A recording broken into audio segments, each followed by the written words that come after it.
Good morning.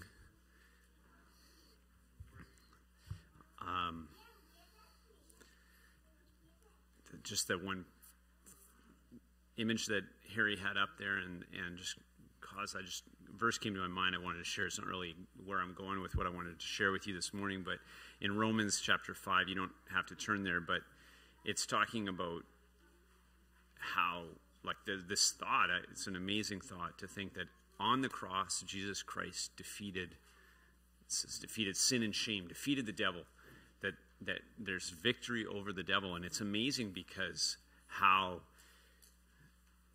just the faith to receive that in Jesus Christ there's victory, that we don't have to remain a slave. And it's amazing because we go through this life, so many people go through this life and and I lived that way before coming to Christ and surrendering my life to Him, but to know that through Jesus Christ we have the opportunity to live a life of victory over sin. It's an amazing, amazing thing. And it's easy for us to lose sight of that and to think that somehow the power of Satan, we wouldn't say this. We would verbally say, oh yeah, Jesus is greater than the devil, but the reality is it's not oftentimes the way people live, because they feel like I could never overcome whatever it is, fill in the blank, right? I can't be free of that. And yet through Jesus Christ we can. It takes faith, and it takes a willingness to come to the cross and surrender our life. And you effectively, we call them in the Bible, you call it the Old Testament and the New Testament. What's the other names for that? The Old Covenant and the New Covenant. And in the New Covenant, if you enter into the New Covenant, which is made through Jesus Christ, He's they call it the mediator, which is not a big word, but maybe a confusing word, but He's the one that He offers us the new covenant. And if we enter into covenant with Him by coming and exchanging our life for His, through what He did on the cross and the fact that He rose again, then in that new covenant, that we enter into a life where the power of Jesus Christ is completely available to us, and we don't have to stay. Jesus went into the grave and came out of the grave. We start in the grave. That's where we start. And we can go through this whole life never coming out. It's like the story of Lazarus, where Jesus calls him forth. Jesus is sitting here this morning, each day, He's crying out, saying, Tim, if I was in the grave, and when I say in the grave, it says the wages of sin is death. If we're living in a place where we're bound in sin, and because of that sin, we live a life of condemnation and death, Jesus is crying out even this morning saying, hey, come out of that grave. I defeated sin and all the shame and the death that goes with sin. I defeated it on the cross. And He's calling. It's an amazing thing. And I hope that this morning, as we reflect on what He did in dying for us and in the fact that God raised Him from the dead, that there's life in Jesus Christ. And that we don't. So anyway, the verse I was going to read is, for by the transgression of one, in Romans 5:17, death reigned through the one. So the fact that Adam sinned and therefore sin entered the world, and so now we're all born under sin. It says much more those who receive the abundance of grace and the gift of righteousness will reign in life through the one Jesus Christ. Not reign when we get to heaven. Like, well, I'm just going to continue living a defeated life until I get to heaven, and then I can overcome and reign with Him. But it actually says that we can reign with Him in life. And reign doesn't mean we're reigning over people. Reign means we're victorious. We enter into this covenant with Jesus where we can have victory over those sins and the things in our life that have us bound today. That we can actually live from today. It says in the Bible, it says today is the day of salvation. So today, if you hear His voice, don't harden your heart, but just come humbly to Him and say, Jesus Christ, I want this victory. I want this life. I want to overcome. And I am a sinner. But we can be saved by grace, the abundance of his grace that is enough to pull us out of this grave. The same way Jesus rose out of the grave. He's able to do that for us today.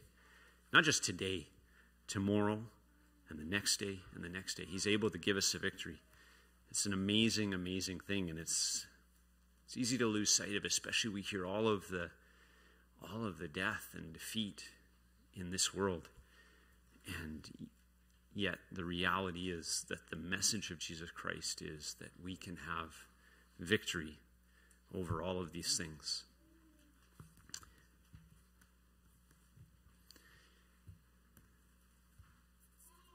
Switching gears. In Matthew chapter 22, and this is familiar, Jesus talks about the greatest commandment.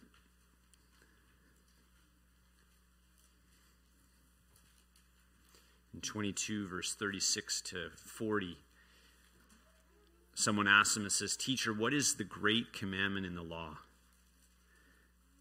And Jesus responded to him and said, "You shall love the Lord your God with all your heart, with all your soul, and with all your mind. This is the great and foremost commandment. And the second is like it. You shall love your neighbor as yourself. On those two commandments depend the whole law and the prophets." And I share this because recently I was thinking about this, and actually probably remembered it not accurately. I was just thinking about loving you all, loving my brothers and sisters. And I was just challenged. How much love do I have for the brothers and sisters? And in the context, and the reason it was a challenge for me was because I thought, the reality is, and in 1 John, he doesn't mince words. He just says, the one who loves his brother or sister abides in the light, and there's no cause for stumbling in him. It's amazing. That talks about the reigning in life through Jesus Christ. We don't have to stumble anymore. But the one who hates his brother is in the darkness and walks in the darkness and does not know where he's going because the darkness has blinded his eyes. The point there, that sounds very extreme. It's like, well, Tim, are you saying you hate your brother? No, I'm not necessarily saying I have hatred, but it just, to me, what the Lord showed me was just like, if you say that you love the Lord, the love you have for brothers and sisters, Tim, can be a bit of a gauge for you as how much love you have for the Lord. So if I'm feeling like, wow, I tell you, oh yeah, I love Jesus, but I don't have, at the same time, I'm not having that love for my brothers and sisters, maybe my wife, maybe my children. I don't have the love that in my heart, I'm like, something's off there. It is, those two go hand in hand. That's what I want to say. And so if I'm honest with myself and in between the Lord, if I'm struggling in terms of loving others, then I think I need to look inward and say, Lord, I pray that you change my heart, because clearly I need to have more love for you. Right? If we're walking close with the Lord, the fruit of the Spirit, what's the number one fruit of the Spirit? It's love. Right? The love that we have for him will be reflected in the love that we have for others. That was a simple challenge. And so I wanted to talk a little bit about that this morning and just encourage you in that. Yes, I ran a race yesterday, for those that don't know, and so yes, I think about these things. I was thinking before about how do I build endurance in my spiritual walk, as I've been thinking about building endurance in a natural way, and I was thinking about how do I avoid getting distracted in my spiritual walk.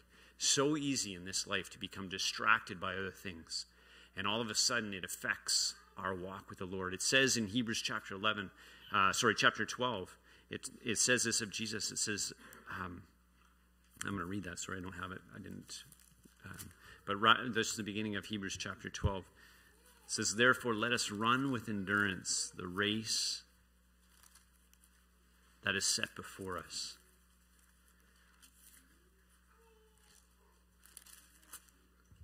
Therefore, since we have so great a cloud of witnesses surrounding us, let us lay aside every encumbrance and the sin which so easily entangles us, and let us run with endurance the race set before us, fixing our eyes on Jesus, the author and perfecter of faith, who for the joy set before him endured the cross, despising the shame, and has sat down at the right hand of the throne of God. For consider him who has endured such hostility by sinners against himself, so that you will not grow weary and lose heart. So we need to run this race, as we know. We talk about this often, with endurance. It's easy to say, but in this journey, which is not a 100-meter sprint, but it is a long race, there are going to be times where you become weary and the enemy will come in. Just like the enemy tempted Jesus. When the devil finished the temptations in the wilderness, what does it say? He left him. The devil left Jesus. Does it say for good? Until when? Until an opportune time. Till a time when Jesus would be weak again. And that's when the devil would come. And it's no different for us. It's exactly the same. So the devil is watching, waiting to see a time of weakness. And it's in that time of weakness when the enemy will come again to tempt us. And it's not, again, let's not forget, we're not defeated. Through Jesus Christ, we can overcome even in times of weakness. But we need to take heed. If we're just going on in this life and we don't prioritize our walk with the Lord, you will be defeated. Much like running a natural race, especially when you run a longer ways. If you just give no heed, there's aid stations set up. So yesterday there were 6 aid stations. If you just run right by one, no, do you need water? Do you need any food? Do you need any electrolytes? No, I'm good. I'm good, thanks. I'm going to keep going. Run by the next. I'm fine. I don't need anything. I'll tell you right now, you're not going to make it. At some point, people can't run. This was a longer distance than I've ever done. You can't make it that far, I don't think. Maybe there's superhuman people that could, but let's just say naturally. Running through the mountains and everything, you can't make it. That's why they put aid stations there, is to support the runner on the way. And I'll tell you, that was the thing yesterday that struck out to me the most. I was 7/10 of the way through doing my math. I was at 35 kilometers. And I came down to this aid station, and we'd been going through, we'd climbed up into the mountains, and it was open. It was raining, and it was cold. I've shared a story like this before. You lose the use of certain things. And I came to this aid station, and this man just walked out of the aid station, walked up to me, and he grabbed my water bottle. And he just said, "What do you want?" And it was amazing to me, the gratitude. So I just said, "I'd like some electrolytes." And he just walked away. And while I did, I walked over and I turned, like, "You got grilled cheese sandwiches here?" I was like, "I'll take some of those." I held one in one hand just to warm up my hand, and I ate the other one. And I was so grateful. But he came back, and not like I run with a vest, and it's got 2 kind of holsters in the front, and the water bottles go in there. And he just walked up. He didn't even ask. He just walked up, and he started stuffing it. I'm serious. I get emotional. The gratitude. I left that place, and I was like, he knew exactly what I needed. I couldn't do it, and he's just doing it all for me. I just walked away. I was walking up this hill after, and I was just like, wow, just had such a heart of gratitude for this person in a natural sense, helping me out on this natural race. But I thought, what a picture of someone who knew the need of a racer in that moment and was able to just come alongside and immediately meet that need. So the interesting thing was, this aid station was at the end of a long section where you ran out, and then you turned around and you ran straight back the other way. And so the whole time, you're passing people. The whole time. And so the whole way, great job, great job, great job, great job, great job, great job. Like, this is what this whole time. Everybody's just, keep it up, you're doing great, great, great. And I was just struck by it. I'm like, wow, this does nothing for me. All of your great jobs, which you could just tell their people are just gassed. Maybe they're climbing the hill. Great job. They can hardly breathe.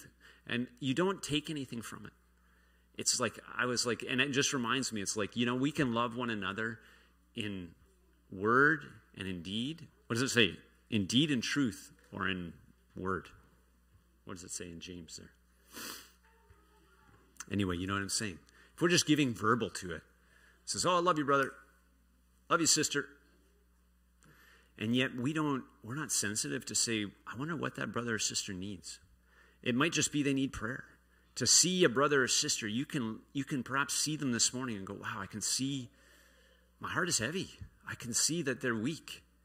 That's why it says, you know, it can be a time of discipline too, a time of temptation, time of testing, time of trial. Maybe they're defeated.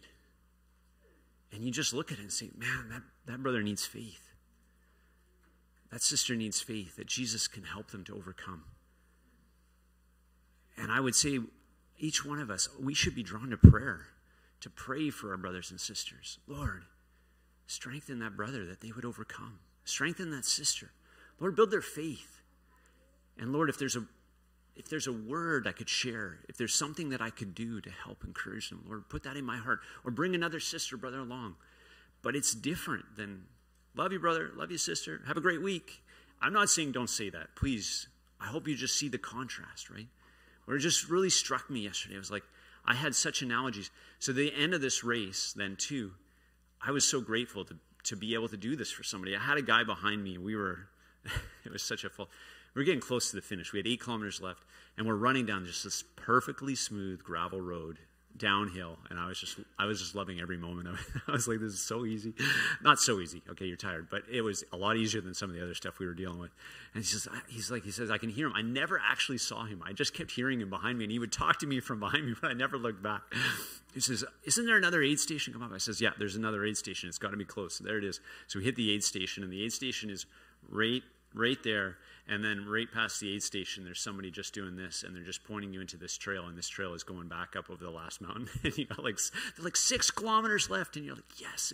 And then you see the trail of what the 6 kilometers looks like, and you're like, oh, so we're climbing, and he's still right behind me. I learned afterwards his name. I went after the race and talked to him, and I can tell he's hurting, and I'm hurting too. But he just said, I said, I don't know. I somehow started a conversation with the guy, and he says, I just hope this is the last one. I said, it is the last one. I studied the map pretty close. I know this is the last one.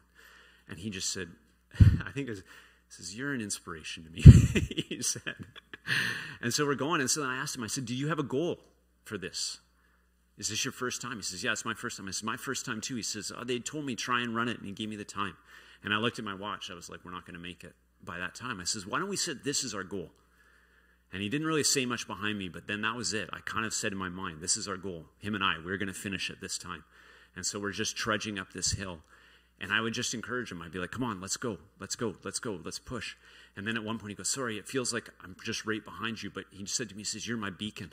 And I said, this is great. I love it. I was so encouraged that I felt like I had a cord tied behind me to this guy. And I thought, this is awesome. I can help him to the finish.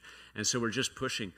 And then we get super close. You actually come down into the actual final park, and you come through the parking lot, and then you go down, and this guy's like, great race. And I'm like, oh, okay, well, then the finish line's got to be right around the corner. If he's saying great race, it's got to be right there. And I come down, and so in my mind, I'm done.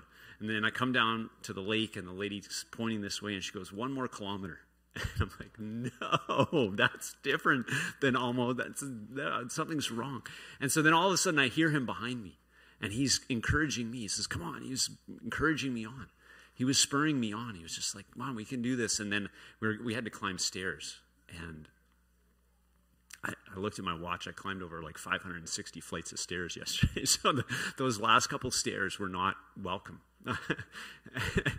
But I just thought, I left and I went over and I met him after. I hunted him down and we talked. And he was so grateful. He doesn't know how grateful I was. The joy that I had, I was strange. It's a natural thing. Please know that I'm not over-spiritualizing a race.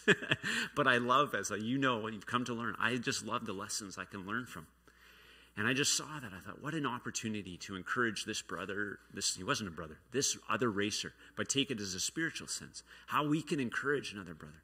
Say, let's keep going. In a time of weakness, you see a brother or sister who maybe is weary. To be able to come alongside. It says we are to bear one another's burdens and thereby fulfill the law of Christ. That's amazing. You want to fulfill the law of Jesus Christ? Bear one another's burdens. That is an amazing thing. You know, we can over-spiritualize and say, what does it mean to fulfill the law of Christ? And all the great things that we could do for Christ. but to strengthen a weary one with a word. It says that, I love that. It says, the Lord has given me the tongue of the disciples, that I may know how to sustain the weary one with a word. He awakens me at my ear. He awakens me morning by morning. He awakens my ear to listen as a disciple.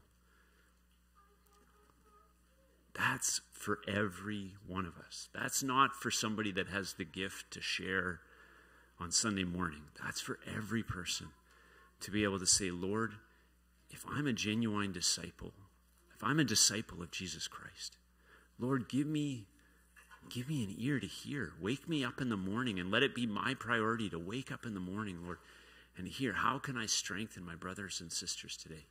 How can I find that fellow runner in this race of faith that is weary, and come to them and say, hey, you know what? It's just over this hill. Just let's get up this hill. Let's get up this one. And the Lord will strengthen us. The Lord will help us.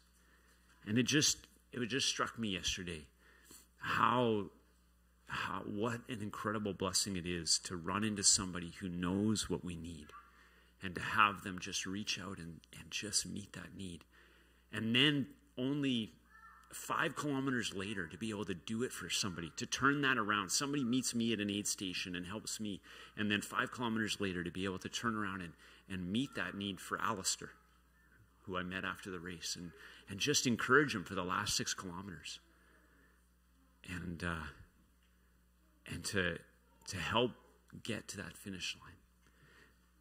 I want to share more. We're going to do communion this morning. I wanted to encourage you this morning. First off, I know they seem totally separate, but really they're not. To know that through Jesus Christ, the victory that we have in him. But 2, that in this walk, how much we need each other. And what a gift, as I look out here, I see a brother I haven't seen for a while. It's wonderful to see you. But to just see the love, and to have the love that we have for one another, and to know that we can encourage and strengthen one another, and spur one another on, and carry and help bear one another's burdens, and so that we can fulfill the law of Christ, and that we can press on in this race of faith.